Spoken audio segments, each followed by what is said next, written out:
ኦኬ ተማሪዎች በዛሬ ቪዲዮአችን የምንመለከተው ኤንሸንት ሲቪላይዜሽን ኦፍ ዩሮፕ። ስለዚህ የተለያዩ ኮንቲኔንቶችን አይተናል። በመጀመሪያ አፍሪካ አይተናል፣ በሁለተኛ ኤዥያ አይተናል፣ በሶስተኛ ላቲን አሜሪካ፣ አራተኛውና የመጨረሻው ዩሮፕ ነው ማለት ነው። ስለዚህ ከዩሮፕ ሁለት ስቴቶች ናቸው ኤንሸንት ሲቪላይዜሽን የጀመሩት። ስለዚህ የመጀመሪያ ግሪክ ነው፣ ሁለተኛ ሮም ነው። ሶ ከዚህ ከዩሮፒያን ሲቪላይዜሽን በኋላ ተማሪዎች ማወቅ የሚገባ ነገሮች ምንድነው ሜጀር አድቫንስሜንታቸው ወይም አቺቭሜንታቸው ምን ይመስላል የሚለው ነው። ሁለተኛ እነዚህ አቺቭሜንታቸው እንዴት አድርገን አናላይዝ እናደርጋለን፣ ስፔሻሊ በግሪክ ኤንድ ሮም ሲቪላይዜሽን። ሌላ እነዚህ የግሪክ እና የሮም ስልጣኔ የጥንት ስልጣኔ ለዛሬ ዓለም ወይም ለዛሬ ዓለም ምንድነው የጠቀመው፣ ምንድነው ረድቶ ያለፈው የሚለውን ነገር በደንብ እናያለን። የሶሳይቲ ወይም የሂውማን ካይንድ ዌይ ኦፍ ላይፍ እንዴት ቼንጅድ ሆነ፣ በዚህ ስልጣኔ ምክንያት እንዴት ነው ሰዎች እየተቀየሩ የመጡት የሚለውን ነገር በደንብ አድርገን እናያለን። So the civilization in Europe, that is the major areas that's starting mainly in different parts of the region, especially in the ancient Greek and ancient Roman civilization. እነዚህ ሁለቱም ታዋቂ ኤሪያዎች ናቸው፣ ስልጣኔ የጀመረበት ቦታዎች ናቸው። ስለዚህ ልክ እንደ ሌሎች ስልጣኔዎችም የግሪክ እና የሮም ስልጣኔ ፎከስ የሚያደርገው በምን ላይ ነው? አንደኛ ካልቸራቸው ምን ይመስላል፣ ለዛሬ ወርልድ ካልቸር ምንድነው አስተዋጽኦ ያደረጉት። ሁለተኛ ፖለቲክሳቸው ምን ይመስላል። ለምሳሌ ለመጀመሪያ ጊዜ ዓለም ላይ ዲሞክራሲ የሚለውን ነገር ኢንትሮዲዩስ ያደረጉት ግሪኮች ናቸው። ስለዚህ ፖለቲክሳቸው ምን ይመስላል፣ ሎው የህግ ስርዓታቸው፣ አርክቴክቸር፣ ፊሎሶፊ ኤንድ ዲፍረንት አዘር ሳይንስ፣ እነዚህ ነገሮችን በሙሉ በእያንዳንዱ ኤሪያዎች ላይ እንመለከታቸዋለን ማለት ነው። ኦኬ ኤንሸንት ግሪክ ሲቪላይዜሽን። ሶ ኤንሸንት ግሪክ ሲቪላይዜሽን የጀመረው ከዛሬ 2500 ዓመት በፊት ነው። ፍሮም 2500 years ago. So Greek civilization sometimes other world የግሪክ ስልጣኔ ምን ብሎ ነው የሚጠራው? It is a birthplace of western civilization. ለዌስተርናይዜሽን ለግሎባላይዜሽን በርዝፕሌሷ ግሪክ ነች። ስልጣኔ ለመጀመሪያ ጊዜ የምዕራባውያን ስልጣኔ ለመጀመሪያ ጊዜ የጀመረው ግሪክ ላይ ነው። ለዚህ ነው the birthplace of western civilization በመባል የሚታወቀው። ሶ ይሄ ስልጣኔ እንደ ሌሎች እንደ ኢጅፕት፣ እንደ ሜሶፖታሚያ፣ እንደ ኢንዲያን ሲቪላይዜሽን፣ እንደ ቻይና ሲቪላይዜሽን ሪቨር ቫሊ ላይ የጀመረ ስልጣኔ አይደለም። ለየት የሚያደርገው የግሪክ ሲቪላይዜሽን ምንድነው? ሲቲ ስቴት ላይ ነው የጀመረው። this is the main difference። ሲቲ ስቴት ላይ ይሄ ሲቲ ስቴት በግሪክ ላንጉዌጅ ፖልስ በመባል ይታወቃል። ስለዚህ ግሪክ ስልጣኔ ሲቲ ስቴት ላይ ነው የጀመረው። ነገር ግን ከዚህ ቀደም ያየናቸው ስልጣኔዎች በሪቨር ቫሊ አካባቢ በወንዝ ዳርቻ አካባቢ የጀመሩ ናቸው። ስለዚህ በዛን ሰዓት በጣም ቤስት ናውን የሆኑ ሁለት የግሪክ ሲቲዎች አሉ። አንደኛ አቴንስ ነው፣ ሁለተኛ ስፓርታ። የግሪክ የዛሬ ዋና ከተማ አቴንስ ነች። ስለዚህ የጥንት የግሪክ ስልጣኔ ሲጀምር ሁለት ታዋቂ ስቴቶች አሉ፣ አቴንስ እና ስፓርታ ናቸው። በግሪክ ቋንቋ ፖልስ በመባል ይታወቃሉ። ሶ ግሪክ ስልጣኔ ሲቲ ስቴት ሼርድ የሆነ እነዚህ አቴንስም ስፓርታም ኮመን የሆነ እንትን አላቸው፣ ኮመን የሆነ ላንጉዌጅ አላቸው፣ ኮመን የሆነ ሪሊጅን አላቸው፣ ኮመን የሆነ ካልቸር አላቸው። ኮመን የጋራ የሚያረጋቸው ሃይማኖት አላቸው፣ ቋንቋ አላቸው፣ ባህል አላቸው። ስለዚህ አንድ ላይ ሆኖ ነው ሲቪላይዝድ ሲሆኑ የነበረው። the famous the best known city state አቴንስ እንደ ስፓርታ ናቸው እንደገለጽኳቸው። ምንድነው ሜጀር አቺቭመንታቸው? አሁን የግሪክ ስልጣኔ ሜጀር አቺቭመንታቸው ምን ይመስላል የሚለውን ነገር በእያንዳንዱ ፊልድ እንመለከታለን ማለት ነው። የመጀመሪያ በአርክቴክቸር በቢልዲንግ ስራ ይታወቃሉ። ግሪኮች ዓለም ላይ በቢልዲንግ ስራ ይታወቃሉ። አሁን በአሁኑ ሰዓት በአቴንስ ከተማ ላይ ጥንት ተገንብቶ እስከ ዛሬ ድረስ የሚታይ ፓርታኖን የሚባል ቢልዲንግ ለዓለም ሙዚየምነት የሚያገለግል ብዙ ቱሪስቶች ግሪክን ሲሄዱ ይህን ቢልዲንግ ቪዚት ያደርጋሉ። ሌላ ግሪኮች አድቫንስድ የሆኑት በሊትሬቸር እና በድራማ። አሁን ዓለም ላይ የተለያዩ ሀገራት የራሳቸው የፊልም ኢንዱስትሪዎች አሏቸው። ለምሳሌ ሆሊውድ፣ ቦሊውድ የምንለው እነዚህ በሙሉ ለመጀመሪያ ጊዜ ከግሪክ ነው የተጀመረው፣ ከግሪክ ነው። ስለዚህ ቲያትሪካል አርት የተለያዩ ቲያትሮች ግሪክ ላይ ነው ለመጀመሪያ ጊዜ ዓለም ላይ የተጀመረው። ይሄን ብቻ አይደለም፣ ስክላፕቸርስ ይሄ ከመርብል የሚሰራ ሄሮይክ የሆኑ ሰዎች ጀግና ገድል የሰሩ መሪዎች በእነዚህ በመርብል ይሰሩና አደባባይ ላይ መንገድ አደባባይ ላይ ስዕላቸው ይቀመጣል።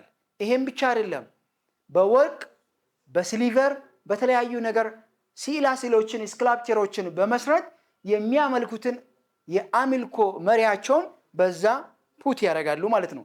ሶ በዚህ አድቫንስድ ሆነዋል። ሌላ ግሪኮች በጣም የሚታወቁት በዓለም ላይ ለመጀመሪያ ጊዜ ታሪክ የሚባለውን ነገር ሂስትሪ ራይቲንግ ፎር ዘ ፈርስት ታይም ዓለም ላይ የጀመረው ግሪክ ላይ ነው። such as ሄሮዳተስ and ቱሳይደስ ሁለቱ ሂስቶሪያንስ ናቸው፣ የታሪክ ምሁራን ናቸው፣ ከግሪክ ናቸው የወጡት። ለመጀመሪያ ጊዜ ሄሮዳተስ ፔሎፖኔሽያን ዋር የሚባለውን ኦርጋናይዝድ አድርጎ ለመጀመሪያ ጊዜ ጽፎ ለአንባቢያን እንደ ታሪክ ያስቀመጠበት ነው። ሁለተኛ ደግሞ ቱሳይደድ የምንለው የሱ ዲሲፕሊን ወይም የሱ ፎሎየር ነው፣ የሄሮዳተስ ተከታይ ነው። ቱሳይደድ ከሄሮዳተስ ለየት የሚያደርገው ምንድነው? ቱሳይደድ ሂስትሪን ሲጽፍ አንደኛ በጣም ሪዴብል በሆነ አትራክቲቭ ሲምፕል በሆነ ወይ ነው፣ ዝም ብሎ ናሬሽን አይደለም። የመጀመሪያ ሄሮዳተስ ናሬሽን ነው የጻፈው፣ በኋላ ላይ ኦርጋናይዝድ በሆነ ወይ የጻፈው ቱሳይደስ ነው። ስለዚህ ዓለም ላይ ታሪክን በመጻፍ አንደኞች ግሪኮች ናቸው። ሁለተኛ ሌላ በጣም ከፍተኛ ምንድነው? በሜዲሲን አድቫንስድ ሆነዋል ግሪኮች። ኤንሽንት ታይም ላይ በሜዲሲን ሲቪላይዝድ ሆነዋል ሜዲሲንን በመስራት። ዛት ኢዝ ዋት ዊ ኮል ሂፖክራተስ የሚባል ሰውዬ ነው ለመጀመሪያ ጊዜ ግሪክ ላይ ሜዲሲንን ከተለያዩ ፕላንቶች እየቀመመ መስራት የጀመረው። ስለዚህ ምን ይባላል? ሂፖክራተስ ኦዝ በመባል ይታወቃል። ይሄ ሂፖክራተስ ኦዝ በአሁኑ ሰዓት ማንኛውም በሜዲካል ዶክተር የሚመረቅ ተማሪ እንደ አንድ ኮርስ ይወስዳል። ሂፖክራተስ ኦዝ ዓለም ላይ የማይወስድ የሜዲሲን ተማሪ የለም፣ ሜዲካል ዶክተር የለም። ስለዚህ ግሪኮች ፋውንዴሽን ናቸው ፎር ቱዴይስ ሜዲሲን ኦር ሜዲካል ዶክተሮች እነዚህን መውሰድ ግዴታ ነው ማለት ነው። እንደ አንድ ኮርስ የተቀመጠ ነው። አናዘር ሌላ ግሪኮች አድቫንስድ የሆኑት በምንድን ነው? በፍልስፍና ነው፣ በፊሎሶፊ ይታወቃል። ዓለም ላይ ታዋቂ ፈላስፋዎች አሏቸው ከግሪክ የወጡ። አንደኛ ፕላቶ ነው፣ ሁለተኛ አሪስቶትል። እነዚህ ሁለቱም ፈላስፋዎች ከግሪክ ምድር የወጡ ናቸው ማለት ነው። ሌላ ግሪክ ወርዶች ይታወቃሉ። አሁን በተለያዩ ቋንቋዎች ለምሳሌ የተጻፉ መጽሐፎች አሉ። ይሄ በዕብራይስጥ፣ ይሄ በግሪክ፣ ይሄ በአርሜኒያ ብለን የምንጠራው ግሪክ ወርድ ዓለም ላይ ታዋቂ ነው ማለት ነው። ይሄ አይደለም። ላስትሊ ግሪኮች በጣም አድቫንስድ የሆኑት በዲሞክራሲ ዓለም ላይ ለመጀመሪያ ጊዜ ዲሞክራሲ የሚባል ቃል በዓለም የተጀመረው ግሪክ ላይ ነው። ይሄ አይደለም። ኦሎምፒክ ዛሬ ኦሎምፒክ ጌም በተለያዩ ሀገራት ላይ እየተዛዛረ የሚደረገው ኦሎምፒክ ጌም for the first time ግሪኮች ናቸው የጀመሩት። ማራቶን በማራቶን ሩጫ ሀገራችን ኢትዮጵያ ትታወቃለች ከሌሎች ዓለም ይልቅ። ስለዚህ የማራቶን ሩጫ ለመጀመሪያ ጊዜ ለዓለም ኢንትሮዲዩስ ያደረጉት ግሪኮች ናቸው ማለት ነው። ሶ እነዚህ የግሪክ ካልቸሮች ናቸው። this is what we call the ancient civilization of Greek civilization ይሄን ይመስላል። አሁን ይሄ በስዕል የምትመለከቱት ግሪኮች በተለያዩ አቅጣጫዎች ሲቪላይዝድ ሆነዋል። ለምሳሌ ይሄ ህንፃ የምትመለከቱት በአቴንስ ከተማ ላይ የሚገኝ ነው። ፓርታኖን በመባል የሚታወቅ አርክቴክቸር ነው። ከዛ በኋላ እነዚህ ሁለቱ የሚታዩት ሰዎች ፈላስፋዎች ናቸው። አንዱ አሪስቶትል ነው፣ አንዱ ፒላቶ ነው። አንዱ ፒላቶ አንዱ አሪስቶትል ነው። እንዲሁም ሂስትሪ ራይቲንግ ላይ እዚህ ጋር የምትመለከቱት ሁለቱ ሰዎች ሄሮዳተስ እንደ ቱሳይደስ እነዚህ በድራማ በተለያዩ በዲሞክራሲ አክቲቪቲዎች አሁን ዓለም ላይ አውሮፓ አሜሪካ ፕራክቲስ የሚታደርገው የዲሞክራሲ ስርዓት ለመጀመሪያ ጊዜ ከግሪክ የመነጨ ነው። እነዚህ ከተሞች ናቸው ሲቲ ስቴቶች ወይም ፖልስ ብለን በግሪክ ቋንቋ የምንጠራ በአቴንስ እና በስፓርታ የተሰራ ነው ማለት ነው። ሶ ይሄ በአጠቃላይ የግሪክ ስልጣኔ ይሄን ይመስላል። ሌላ ከዚሁ ከዩሮፒያን ሲቪላይዜሽን ጋር ተያይዞ ሁለተኛ ስቴት ሮማን ሲቪላይዜሽን ኤንሺየንት ሮማን ሲቪላይዜሽን ምን ይመስላል?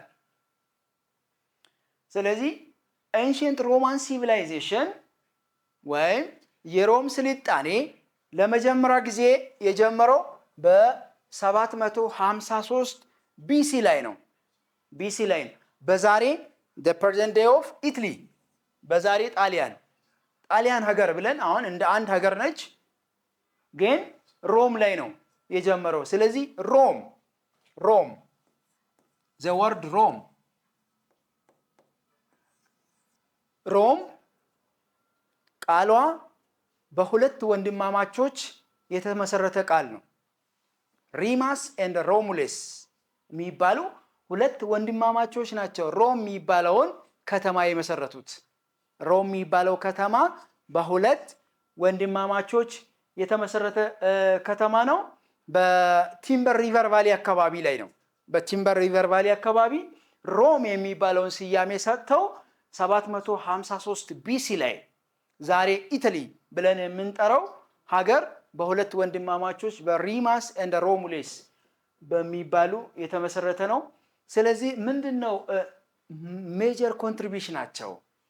የሮም ቀደም የግሪክ ሜጀር ኮንትሪቢዩሽን አይተናል። አሁን ደግሞ የሮም ሜጀር ኮንትሪቢዩሽን ወይም አቺቭመንታቸው ምን ይመስላል? የመጀመሪያ ሮሞች የሚታወቁት በሮማን ሎው ይሄ ሮማን ሎው ለዛሬ ሌጋል ሲስተም የተለያዩ ዓለማት ወይም የተለያዩ ሀገራት አይዘር አውሮፓ ኦር አሜሪካ፣ ላቲን አሜሪካ፣ አፍሪካ፣ ኤዥያ የሚጠቀሙት ሌጋል ሲስተም ከሮማን ሎው ፋውንዴሽን ነው ማለት ነው። ለምሳሌ ክሪሚናል ኮድ ኦፍ ሎው የወንጀለኛ መቅጫ ህግ ከሮማን ሎው ነው ፎርሙሌትድ የሆነው። ቤዝሜንቱ ሮማን ሎው ነው ለተለያዩ ሀገራት ማለት ነው። ኤንድ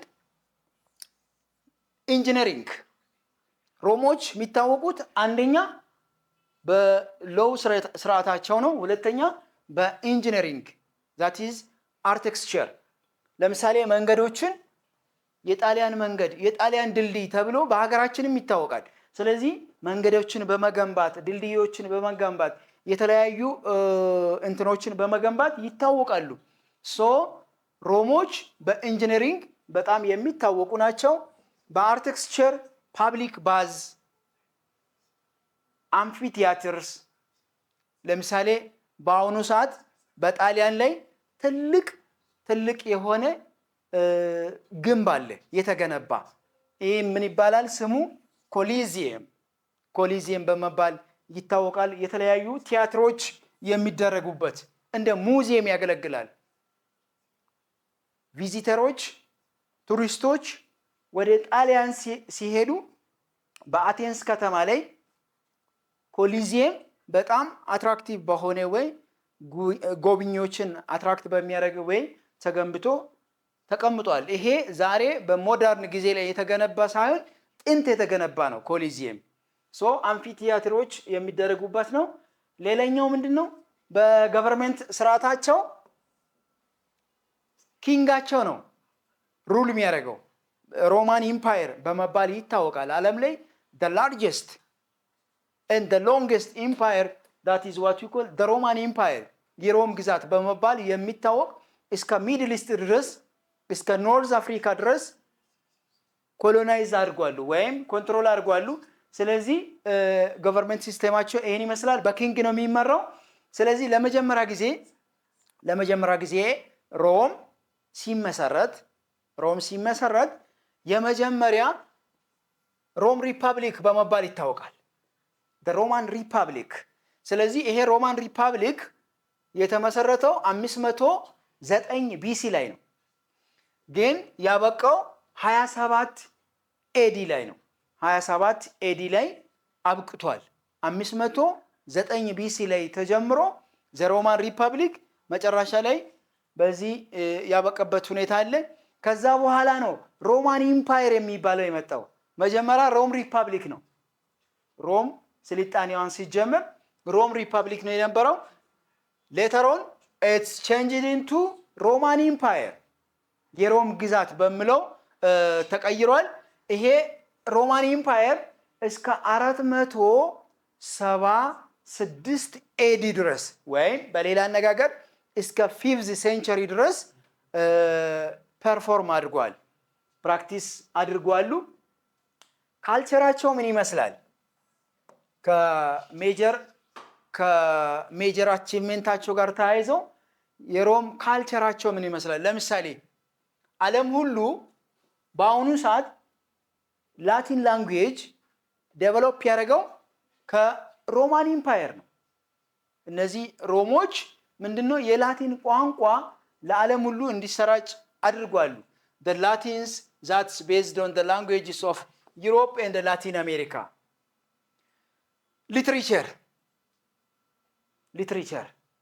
ስነ ጽሁፎች፣ እነዚህ በሙሉ the major achievements of Roman Empire ነው። lastly